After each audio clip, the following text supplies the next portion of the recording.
because I forgot an ingredient for my mincemeat yesterday when I went to the grocery store. So I'll be making it. Today I'm going to make a butterscotch pie, which is actually one of my favorite pies. I've got several favorite pies, but this is one of them on the list. This is one of my favorite pies.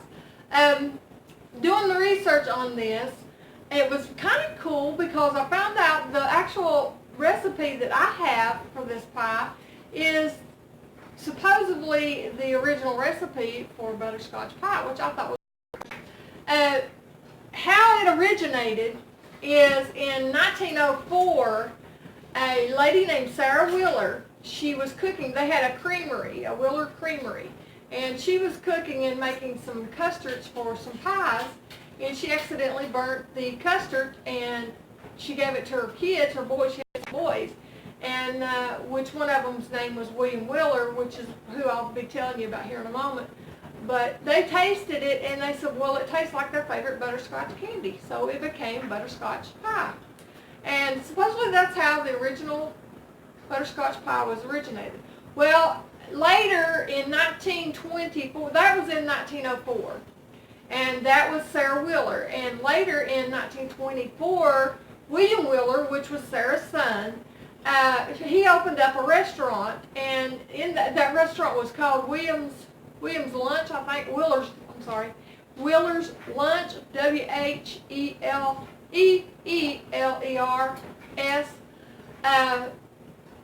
opened up, and they served this pie. Well, it became quickly a favorite in the town, and they ended up opening more catering type services, buffets, and different things like that. And later, even later after that, like in the 40s and the 50s, they became franchises. So they were a big deal restaurant back in the day. And they even served in the restaurant for Indianapolis Motor Speedway. So I thought that was really cool to find out about that. And then in 1969, the last Wheeler restaurant closed down. And when it did, people started really wanting to find out Sarah Wheeler's butterscotch pie recipe, so they ended up releasing that pie recipe, which was really cool to know that, you know, and to me this is just the Southern butterscotch pie recipe that we've always known, but it is supposedly the original recipe, which I thought was great. So we'll get on with this recipe, and I hope you enjoy it. Okay guys, for sake of time and all, I wanted to let you know I've got a pre-made pie crust in the oven that's getting ready to do its thing. Just go by the package directions or make your own crust, whichever you prefer to do. And right here I've got, in a double boiler, I've got 2 cups of milk getting warmed up good for me. In this bowl I have a half a cup of milk. This recipe calls for 2.5 cups of milk. I put half a cup of it in this little bowl, and I'm separating eggs, the egg yolks into the milk and the egg whites into a separate bowl for meringue later on. Now, it calls for 2 eggs, and I'm using 3 eggs because I'm using my duck eggs. And my duck eggs right now are kind of small because I just started laying, so I'm using 3 just because they're small. So this was my last one. But I bet you them duck eggs will make really pretty meringue because their white is really thick, and I like that about them. Okay, now with that, take a fork, a whisk, or whatever you want to take. I'll simply mix this up. I'm also adding a half a cup of all-purpose flour to my egg and milk mixture to mix that up and just have it ready to go whenever we get ready to do that. Because I've got this other skillet over here on low getting warm, and I'm going to slide it over. So I've got the egg, the milk, and the flour mixture right there all together. I'm going to alternate these back just so we can see better. Put this on this side. Now, in this is what we're going to add, our brown sugar. I'm going to actually turn this up just a smidgen. You want this on low, depending on how your oven runs. Mine runs from 1, it runs in even numbers, so it runs 2, 4, 6, 8, and then high. So I'm going to have mine on like about 2 just to start out. There's 1 cup of packed dark brown sugar. You can use light brown if you want to use light brown. I just like the dark brown because I think it just gives it that caramel flavor a little more because of the molasses it's in. And be sure you pack that. And if you don't know what packing is, sometimes I don't think that there may be people that don't know what certain terms are. And I apologize for that because I know I catch myself. I go back and I look and I think, wow. And then I'm always trying to hurry because I know cooking videos can take a while to do. So I try to spare time as much as I can. But to pack it is to set and to press it in there either with your hand, a spoon, or whatever. Make sure it's packed in there. And then I'm taking a 1/2 cup of water and pouring that in there on that. We're going to let that all melt down, and I'm going to take 1/8 of a teaspoon of salt. Now, with that there, we're going to let that, thank goodness that didn't go in the sink. I'm going to let this cook down some. I'm actually going to use this right here just for time to get this stirred up. And we're going to let this cook till it comes to a low boil. You don't want it to come to a fierce boil. So we'll let this get there, and as it gets closer to that, we'll come along. Guys, I got this caramel. I want you to see. See these light bubbles that's coming up on this? That's only been about 7 minutes. And these light bubbles are coming up. Now as that comes up, you'll just keep kind of stirring a little bit. No, you don't have to vigorously stir or nothing. And let that thicken up. Now I wanted to show you too with the milk. I actually got this half on the eye and half not because I don't want to scorch it. But can you see the little bubbles that forms along the edges of this? This is when you know you've got your milk at the point you want it. And see just a few bubbles here and there. That's a good place you want your milk. You don't want to scald it or anything like that. Now see, we got this going. Now what we're looking for is when these bubbles start to bust and you see little poofs of smoke come out. Or steam, for lack of better words. You don't really want to stir it much really at this point, just so you can see what it's going to do. I want you to be...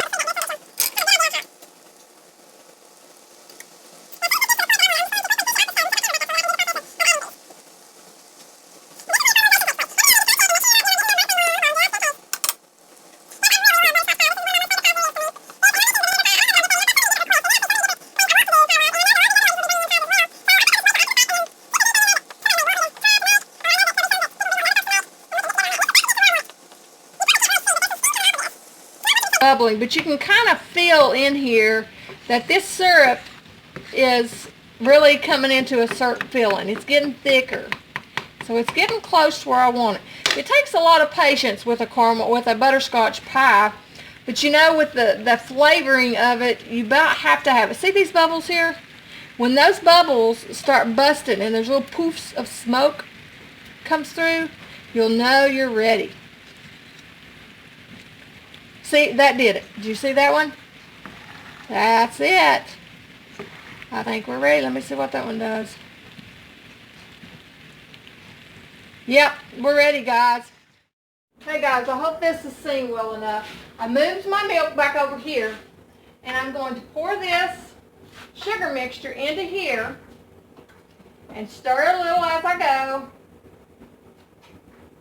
And for me, I like getting all that goody stuff out of there. Starting to set up good. And get this mixed well. I'm going to pull my whisk out now for sure. And after that gets mixed well, then we're going to add our egg and flour mixture. And you have to, I add slowly. Some people temper this, and you can temper this, but since we put the flour and stuff in there, I ain't going to temper it, and since the temperature ain't just extreme, but I am going to gradually put this in there.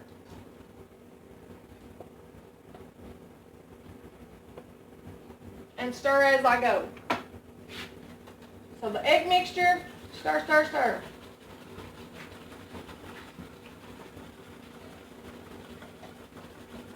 I've still got this on low heat, about a 2, like I said before. There's a lot of different controversies over how to do this right here because of the tempering and stuff. But if you just keep stirring really well and stuff, you'll be fine. Where we use the milk and the flour with that egg, it keeps it from not having to be as tempered like you would normally temper eggs into a hot mixture. So now, guys, we're going to let this cook up. Let those eggs cook in there and get some thickening going on. Get all this mixture off of here so it'll cook into that. See, this is starting to thicken. You could probably kind of tell it's getting a little thicker now. Hopefully you're able to see that. So just keep stirring. I actually turned my stove up to about 4. And you can do that if you're going to be real careful about staying on top of it, because the bottom of it will start to set up first. And if you'll look at the top and you'll think, well, it's fine. But down in the bottom, it's starting to set up.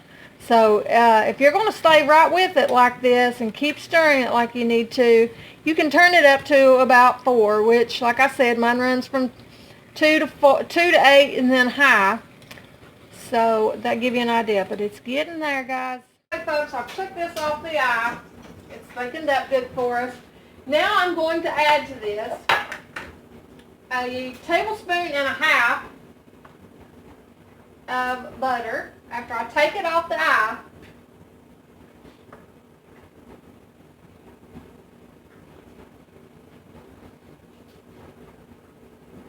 Sorry, I have a half a tablespoon measuring thing here, so I'm doing it this way.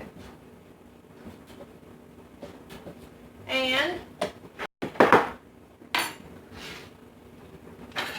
1 teaspoon of vanilla. Be sure you do this after you take it off the eye. Vanilla will scorch and burn and make it taste funny. So always use that part after the fact. I'm going to take my whisk again and just whisk that in. Now this will, see if you can kind of tell how it is. Look at my spoon here. See how it coats that spoon good? Well, I hope you can. See how that has coated that spoon? Woo. Hopefully that wasn't too hot. And then just keep whisking that in. Get it mixed up good. And then we're going to pour it into our pie shell. I'm leaving my pie shell on the cookie sheet that I actually baked it on. Reason being, it needs to cool a little bit, and as it cools down, then we'll make our meringue, and we'll put our meringue on there, and we'll have to stick it back in the oven for the meringue, so it'll already be there, ready, set to go. And as this cools down, like I was saying, as this cools down, it will thicken up as well. So know that it will pie shell. And I got a deep dish, guys. You want to have a good deep dish. If you don't make your own into your bigger pans like I did in the pie last week. So be sure you do a deep dish on this. Now, we're going to let that sit there and cool. And as it cools, and Lord, you can't see it, can you? I'm sorry, my screen, it will show that stuff is in the screen. And then when I edit it, my editing shortens my screen. And I'm trying to pay attention to that a little better. But sometimes I don't catch it. But anyway, let this cool, and then we'll work on our meringue. Okay, guys, we're going to make our meringue now. After I said earlier, this recipe calls for 2 eggs. Therefore, you separated the eggs, and you would have 2 egg whites, which would normally be like large eggs or regular size eggs. I had small duck eggs, so I used 3. So I have the whites of those eggs in here. Now I'm going to take my cream of tartar, and I'm going to use 1/4 teaspoon. And I like to do it through a little sieve, just because a lot of times stuff like this would clump, and I don't like the clumps in it. But you don't have to do it that way. I'm going to start mixing that up.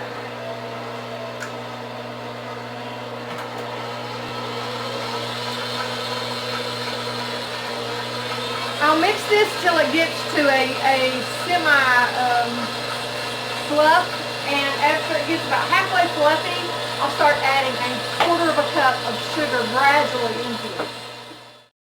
This is about halfway flush, so I'm going to take a quarter of a cup of sugar and gradually add it.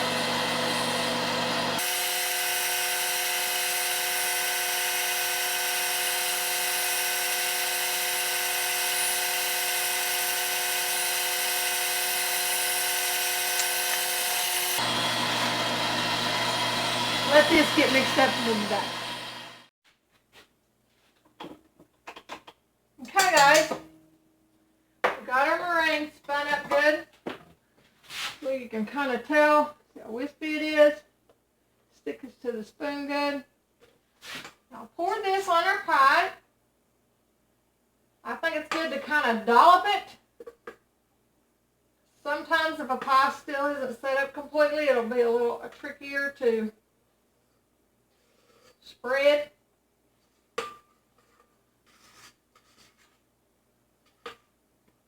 Looks like my meringue's going to be a little shy to me. I like a thick meringue, and I'm used to using my chicken eggs for my meringue instead of the duck eggs. So I was surprised. I kind of felt like those duck eggs would really make a big meringue, but they didn't.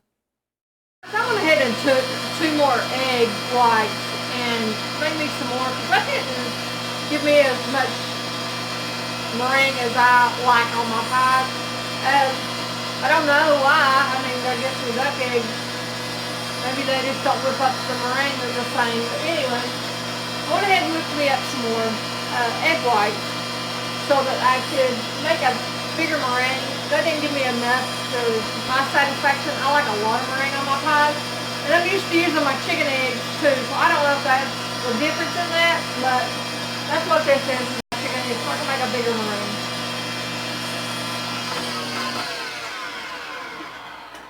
Alright, looks like that's about did. You can kind of tell the thickness of that right there. See how it's staying on there? Now that's how I like my meringue.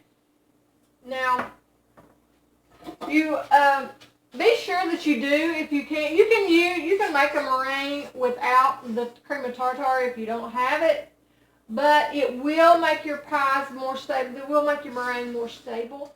Either. I like a thick meringue, but that's me.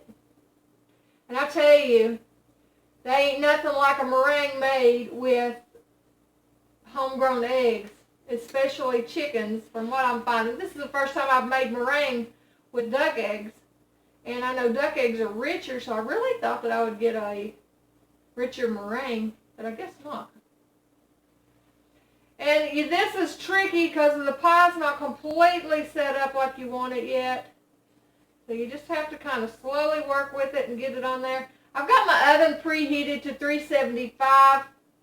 I usually do mine at 350 for 10 minutes. This recipe called for 400 degrees for 7 to 8 minutes. So I thought, well, I'm just going to go in between. But for me, the 350 at 10 minutes worked great too. It gave it just enough.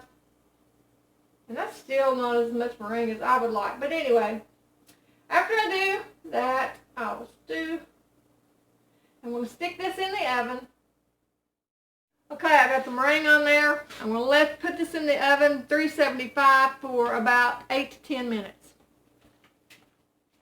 I wanted to see if you noticed my little setup here.